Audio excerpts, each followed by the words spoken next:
I'm Megan and welcome to Greenwood Grown. Today is a perfect day to go work in my herb garden, and I'm gonna go do that. But first I have all of my herb baskets laid out here. Here they are. Everything in them is dried and I need to get them out of the baskets so that I can reuse the baskets. So let me show you what that process looks like. So I store my herbs in glass jars, just in canning jars mostly, with a couple of exceptions. For when the small amount that I'm cooking with, I like these. They have a magnet on the back and they stick to the fridge right next to my stove. So I'm gonna be putting some things in there, some just small batches of thyme and tarragon that I dried. So the chamomile goes into a jar hole. Same with the calendula. I already had some, I just threw those in there. This is mullein. I don't use a lot of mullein. I harvest it when I'm out hiking, when I find some mullein. I don't like to harvest it off of the roadsides, which is where I see it most often. But after I go on different hikes and things, this will just be full. I store it as whole leaves until I'm ready to use it. You'll notice that I'm labeling my jars. I label them with what I'm putting in there. That's upside down. Tulsi, it says Tulsi 22. We're gonna do Tulsi. I like to use the colored electrical tape. I find that it sticks better to the jars than masking tape, and it comes off just as easily. It doesn't leave a residue. And I write on them with Sharpie. Okay, so everything else that I have here needs to be stripped. So the mullein, the calendula, and the chamomile all goes in whole the way that it gets dried, and we love things like that, but most things are not like that. So we're gonna do Tulsi. Let's see. And I'll show you what it means to strip it. So sometimes I'll strip it right into the jar, and you wanna start with the top, like where the top, the flower going up goes, and then you just pull it through your fingers. So if you don't have a lot to do, this is a fine way to do it. If you do have a lot to do, this is gonna take a million years. So for the Tulsi, this is fine, but I do have a couple of other ways that I do it. Also, doing it over a jar is not ideal. It's better to do it over something flat.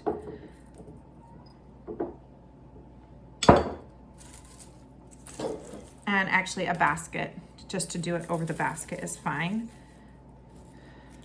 And it's a lot easier to strip just onto the basket. You're not worried about trying to get it into the jar. I use Tulsi for tea. It's the only thing I use it for. I love holy basil tea, medicinal tea, just to enjoy.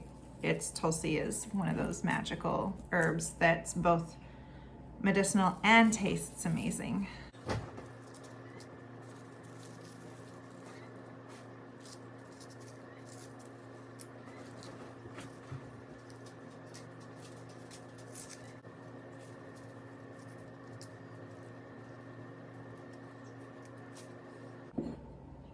Okay, there's that done. Almost done. So once an herb is stripped off of its stems, it takes up a lot less space. I still don't like to grind them. I want to store the leaves whole for as long as possible. I will crush them when I make tea from it. Okay, and again, that little bit left, I'll just shake out in my garden. I recently got asked why I don't hang my herbs to dry. Let me show you why. This is a perfect example. Dried herbs are very brittle, and if you touch them or anything happens to them, they make a mess.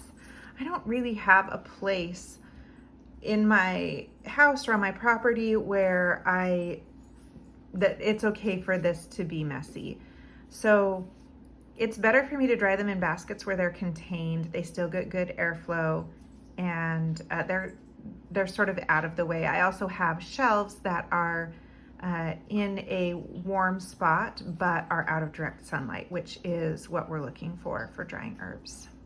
Next up, I have just a small bit of thyme, Thyme, when I dry in large quantities, I use the pillowcase method. So if you've never heard of that, I just barely learned about it after suffering for years with hand stripping thyme or trying to run it through a colander. Really, none of those things have ever worked well for me. And I asked about it on a group in frustration on a gardening group, and someone said, oh, just throw all the dried herbs in a pillowcase and just like beat it up a little bit. And I did that, and that is for sure the easiest way to get a lot of time, like if you have a lot of time to strip thymes.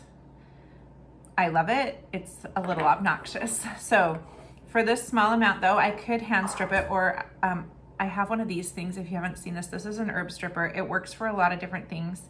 It works really well for fresh herbs if you're cooking from fresh herbs and you want to pull them through there. It has different sized holes for different herbs. Like rosemary has to go through the biggest one, and thyme I think goes through one of the smaller ones when it's dried.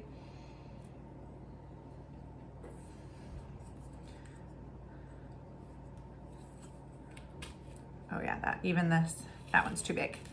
So it pulled off some, but I'm gonna send it through the next smallest one.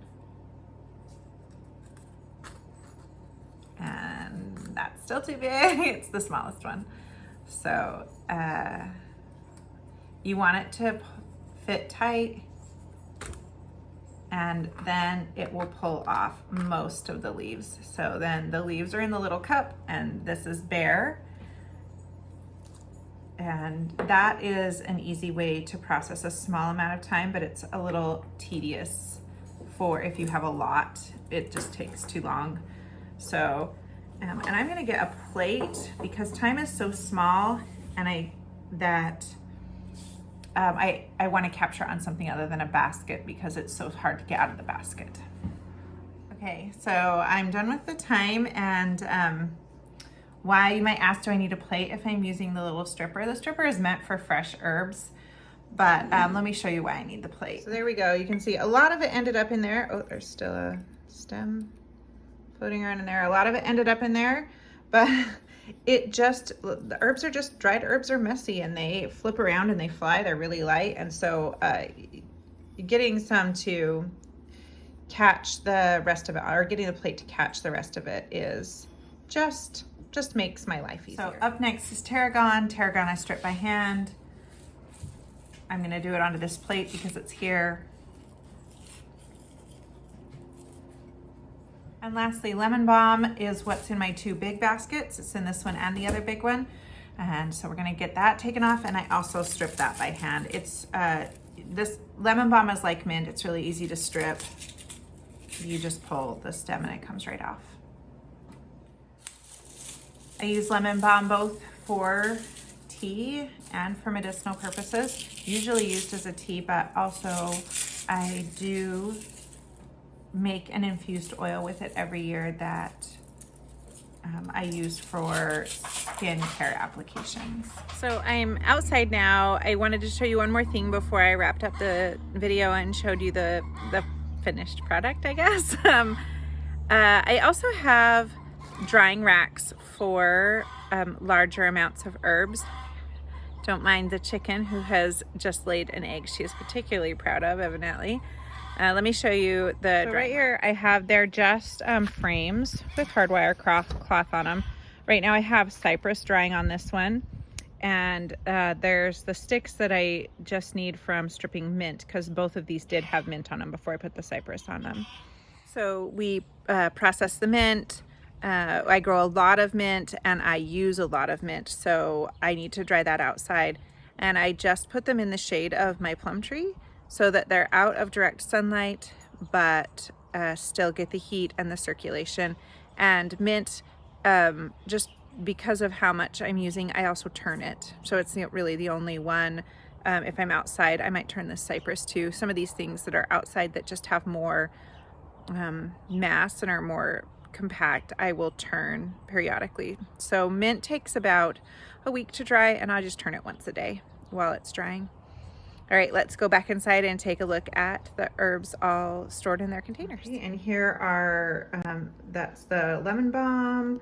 ended up needing to move the lemon balm to a half gallon because, as you can see, it filled it up. So the quart is back there. Here's the Tulsi. I put it in a big jar because I'm about ready to harvest Tulsi again, and I will harvest it at least once more before the summer is out. So I expect this to get pretty well full. Chamomile, same. I put it in a jar more than what I had because of that. The mullein, calendula, and then just a little bit of tarragon and thyme that will go next to my stove. I'm getting ready to harvest a lot more thyme, and that will go in a jar like this.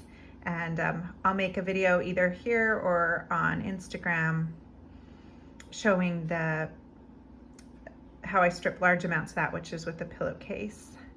And then there's the baskets all clean and ready for new herbs to dry. That's how I process and store my small herbs. Thanks for hanging out with me. I'll talk to you next time.